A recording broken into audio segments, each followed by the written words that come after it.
káàsán, ẹ káàárọ̀, ẹ káalẹ́ ní gbogbo ibi tẹ́tí láǹfààní láti máa wò wá lọ́wọ́lọ́wọ́ bá. Ìṣẹ̀mbáyé TV òun náà ló gbòde kan níbi tí màmá wa Princess Fausat Ọlájúmọ̀kẹ́ Afuwape Oluwa tó ti ṣe ọjọ́ ìbílẹ̀ ní wọ́n ti jọyè wọn lọ́dọ̀ bàbá wa Israel Majesty ọba Moruf Àtàndá Oluwa tí wọ́n jẹ ọba lórí Olúwa àti Apapa Kingdom. Bẹ́ẹ̀ ni eléyìí ó máa dùn ó máa ní gbọ̀ngbọ̀n nínú.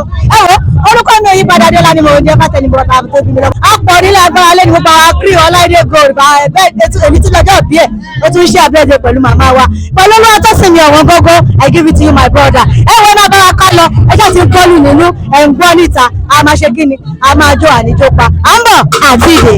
nínú ẹgbẹ́ gbọ̀ngàn bí wọ́n ṣe ṣe lọ́ṣọ̀ bí wọ́n ṣe ṣe lẹ́wà alìdí masa grandma our mother màmá olóyè tuntun màmá mi Fausat Ọlájúmọ̀kẹ́ Oluwa bẹ́ẹ̀ ni èmi ni wọ́n ṣọjọ́ ìbí wọn ṣáà rí 78 birthday 78 looking like 40 years you can imagine màmá mi Erelu ìwà àti Apapa Kingdom I give it to you. Ẹ wo ẹ fẹ́ ká sọ̀rọ̀ ẹ̀yìn tó kú a máa máa jó lọ ni.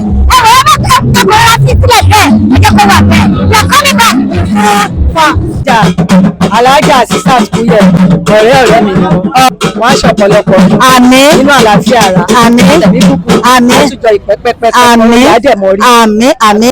àbúrò ti yín ni ẹ̀gbọ́n ẹni oyè yìí àjẹgbó àjẹtọ́ iná ńláńlá ọdún àtúmọ̀ àròkè sí ni àlàáfíà ẹ̀mí gúngùn ní gbogbo ohun tó ń fẹ́ tọmọtọmọ àwọn tó wà nílẹ̀ yìí àwọn tó wà lókè kó ikú ò ní pa wọ́n àníwà kankan tì nínú fámìlì Olùwà àní kábàámọ̀ pé kí la ṣe léyìí fún lágbára Ọlọ́run oyè náà mọ̀ rí àwọn ìkólé àtòkò ibikíbi tó bá dé ayọ̀ ìdùnnú ìlọsíwájú ìgbéga ire gbogbo ohun tó máa ń fọwọ́ tó bá àwọn ọmọ wa ọmọ ànígbọ́mọ sí i ẹlẹ́yìn òní síwájú ilé wa oníwájú ayọ̀ láti máa lọ́lá wọlá kúrátá ẹ ṣe púpọ̀ tó láwọn ẹ ṣe gbogbo ilé branch ilé ṣe ọ̀gá ara mi ìfọ̀mà kíbọ̀ branch of PMB branch of this one of the celebrant the chief Afuwape Akibo Oluwa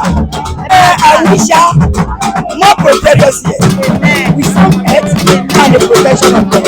I'm Mrs. Olasunbo Sholola. We thank God for this day, a glorious day, a day we had been planning and waiting for, and here we are today to God's glory. Erelu Fausat Oluwa, she's my sister. My dad is her senior brother.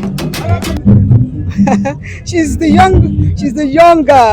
my young auntie because I'm older than her. Okay. But my dad is her brother, her senior brother. Okay. You know, we come from an extended Oluwa family of Lagos, as is well known. So today she's marking her 70th to God's glory and celebrating the Erelu title.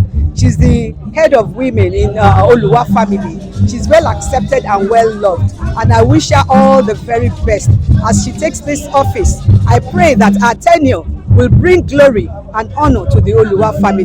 Oyè amọ́rí lágbára Ọlọ́run gbogbo nǹkan tó bá dáwọ́lé á yọrí sí re. Tohib Bakari ọ̀gbẹ́ni Adéọlá ìjọba máa fún ọlọ́dún ìgbàlára ọmọ wọn ní Edison lórí ọ̀gá. Ọlọ́run fún ọ ní ẹ̀mí gúngùn ìfọ̀kànbalẹ̀ ìdúró àtàlàáfíà ayéwọ̀ ọpẹ́ wọ̀ ní pẹ̀lú bí ìṣe wọn tó bá ti rẹ́dì Ọlọ́run àṣẹ wọn àjọ ọmọ pẹ́ lágbọ́ Ọlọ́run àjẹkọ́ délé padà láyọ̀ àtàlàáfíà Ọlọ́run àbíṣọṣọ Ọlọ́run àdó bless gbogbo ọmọ ẹ̀rọ wa. Fatiha bismillahirrahmanirrahim alhamdulillahi rabbil alamin arrahmanirrahim maliki yawmiddin iyyaka na'budu wa iyyaka nasta'in ihdinas siratal mustaqim siratal ladzina an'amta alayhim ghayril maghdubi alayhim waladdallin. Orúkọ mi Azeez ọmọ ìlú Olùwà wà nọ́mbà 3 mo wà. Inú wa dùn tó rẹ̀ náà gbogbo bíbá ṣe kún ayọ̀ wa dùn tó rẹ̀ gbogbo wa ṣe wá láti wá bá wọn ṣàjọyọ̀ because èèyàn tó bá ti ṣiṣẹ́ abiyamọ ni tó dẹ̀ ti ṣiṣẹ́ bí irú ọjọ́ òní ó yẹ ká tún ṣe báyìí lọ́sùn bá tún fẹ́ pé pẹ̀lú àlàáfíà ara la fi wá bá wọn ṣe tèmi Ọlọ́run àdẹ̀ tún jẹ́ kó tún ṣe 80 náà wọ́n ṣe 90 tó bá wá fún Ọlọ́run kó tún jẹ́ kó ṣe 100 àwọn ọmọ náà tó wà tó tún wá àwọn náà tó tún wà Ọlọ́run má jẹ́ kó fojú sunkún wa àdẹ̀ tún lè máa ṣe dáadáa. Àjọṣepọ̀ gbogbo àwọn àbúrò ẹ̀gbọ́n mi nìyẹn òun ni òun nọ́mbà 2 Ọlọ́run ìfẹ́ tó wà láàrin wa Ọlọ́run ní dẹ́kun fẹ́ yẹn tó kúrò àtúmọ̀rí rere bára wa ṣe àdísúpà àdífojúsùn ọ̀pọ̀lọpọ̀ ara wa. Adeola Afuwape, she's like my mom. Known her for many years. She's like a mother to me, and I'm happy to be here. I wish her long life and prosperity. God no do come. Friend of Bayo, Bayo's mom. So I'm here to celebrate with Bayo. I feel like God will help us. What continue to what continue to give her more grace and more life and more longevity for her to go. Orúkọ mi ni Israel Majesty Aláyélúwà Ọba Muhammadu Maruf Oyekunle Atanda Amadu Tijani Oluwa Amore the third the Oluwa of Iwa and Apapa Kingdom Lagos State.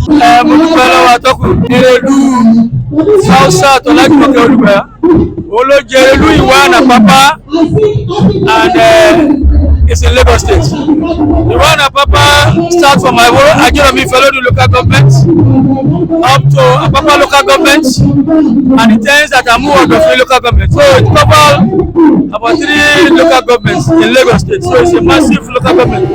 That's what population of Iwa and Apapa. From the fact that Omo Bani, Omo Oluwani, Erelu yi àti kékeré not the Erelu yi. So because she knows the importance of the title and she knows what it assigns to that position and she's more than qualified. Pray for her that the Almighty God continue to be with her, the children and all the other members of the family because she has been contributing her quota to the progress of the kingdom even before becoming Chief Mrs. Princess Ibilola Oluwa Oshika.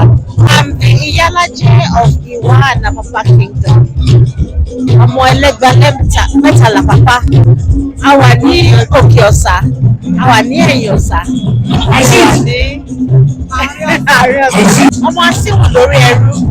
Tẹ́rú bá kú, ará mi. I'm happy to be from a lineage of amazing, strong landowners, original landowners, the Dejos of Lagos. Erelu is she's a king of women in Apapa Kingdom, but she's also my big sister. So it's a couple of me. As I'm the younger she's but she's also my sister. I respect her the children continue to enlarge her court. Because what we bless her with good health.